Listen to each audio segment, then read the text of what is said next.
On a tendance à minorer les récompenses qui ne concernent pas directement l'écriture, le jeu d'acteur ou la réalisation d'un film. Mais c'est faire bien peu de cas des costumes qui participent totalement de l'expérience immersive du spectateur.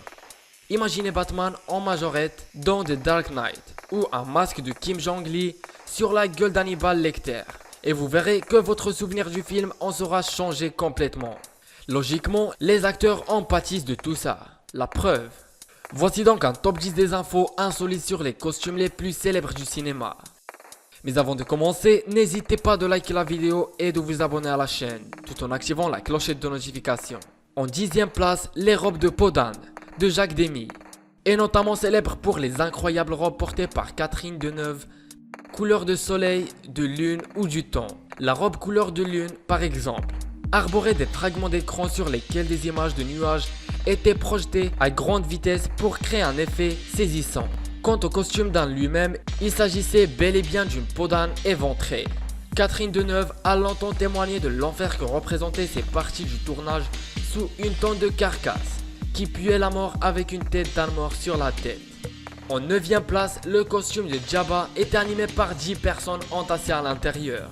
Au départ, Jabba devait être un grand monsieur barbu, sauf qu'entre la scène coupée d'un Nouvel Espoir et le retour du Jedi, George Lucas a changé d'idée et a décidé de transformer son personnage en immense limace de 3 tonnes. Les bras et la bouche de Jabba nécessitaient 2 opérateurs à temps complet. À ces 2 personnes sont ajoutés d'autres, chargés de contrôler ses mouvements de tête et ses roulements d'yeux, plus un nain chargé d'animer la queue. À tout ce monde se greffait un type qui empunisait l'atmosphère, confiné en fumée des cigares, dont la fumée était redirigée par un tuyau vers les naseaux de la marionnette, histoire de la rendre encore plus dégueulasse. Pas pratique du tout. En 8e place, le costume de Mystique dans X-Men devait probablement puer la pisse. Le costume porté par Jennifer Lawrence dans X-Men est évidemment amélioré en CGI, mais la comédienne devait tout de même porter un genre de combinaison intégrale dégueulasse, à partir de laquelle les experts des effets spéciaux feraient leur travail. La combinaison en question consistait en un assemblage de bandes qui recouvrait entièrement le corps de la comédienne. Autant dire un truc pas pratique du tout à enlever pour aller pisser. Et logiquement, pendant les longues scènes, Jennifer Lawrence s'est pissée dessus, voilà, c'est dit. En 7e place, un petit garçon sans jambes animé E.T. Le costume d'E.T. est en réalité multiple. Selon les scènes, l'extraterrestre était une simple marionnette animée, une enveloppe animée de l'intérieur par un nain ou le costume d'un gosse né sans aucune jambe.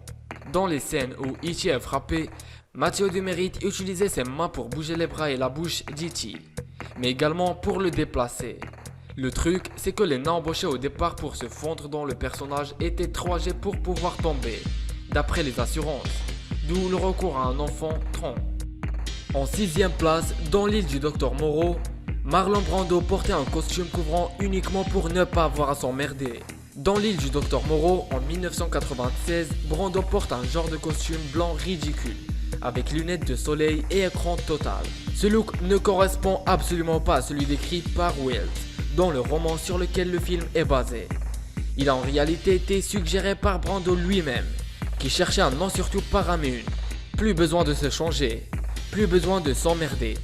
Brando pouvait se poser à la cool dans un trosla bien protégé du soleil et sortir de sa vinasse pour faire les scènes qu'on lui demandait. Il est malin lui. En 5e position, le costume de Robocop a failli foutre le film en l'air. Au moment de tourner Robocop, Verhoeven avait décidé d'emmerder le monde. On lui avait proposé un costume, mais le réalisateur voulait un truc plus futuriste, plus manga, plus dingue. Ces expérimentations supplémentaires ont évidemment retardé la production, jusqu'à ce que, bredouille d'idées, il se rabatte sur le premier costume qu'on lui avait présenté. Résultat, l'acteur censé jouer Robocop, Peter Weller, a été mis devant le fait accompli quand a comment respirer, bouger et continuer à vivre dans un costume en métal de 3 tonnes. Ça te va? Allez, on tourne. Et Weller n'était pas content du tout. Surtout que le costumier, pas très content d'avoir bossé pour rien, boycottait le plateau, rendant impossible tout ajustement et laissant l'équipe se démerder avec l'armure. Tout ça a conduit à la décision du producteur de virer Weller, avant de le rappeler 2 heures plus tard, vu que le costume avait été fait sur mesure pour lui. Ça se rend pas, un costume sur mesure. En 4e position, le costume du premier Alien comportait une vraie tête de mort. Le concepteur du costume d'Alien, Hans-Reggie Giger, a utilisé une vraie tête de mort pour servir de structure à la tête de sa créature. Le costume accueillait aussi pas mal d'os humains et des capotes pour faire les lèvres, ce qui explique sans doute pourquoi ce costume est aussi repoussant. En troisième position, le masque de Scream a été trouvé chez une vieille dame. C'est dans un vieux coffre d'une vieille dame que la productrice de Scream est tombée sur le masque, qui, légèrement modifié pour ne pas payer de royalties, allait devenir le visage emblématique du tueur en série de la saga.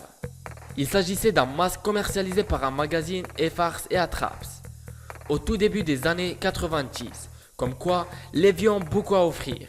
Ensuite, des milliers de masques de Scream ont été édités et le magasin de Farce et Attraps a été bien attrapé. En deuxième position, le costume de Chewbacca, un enfer à porter. Le costume original de Chewbacca était composé de poils de yak et de lapin. Pour rappel, Luke et Obi-Wan rencontrent Han et son pote sur Tatooine, une planète désertique matérialisée par le désert tunisien, pour ce qui est du tournage. Imaginez un peu l'état de Peter Mayhew, l'acteur de 2,18, forcé de porter le costume sous la chaleur du Sahara. Lui en tout cas, le décrit comme un calvaire.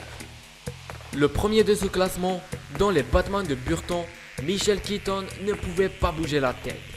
Le masque de Batman faisait partie intégrante du costume, ce qui rendait la mobilité du cou à peu près nulle. Le costume est qui plus est très lourd et Keaton en garde une mauvaise expérience.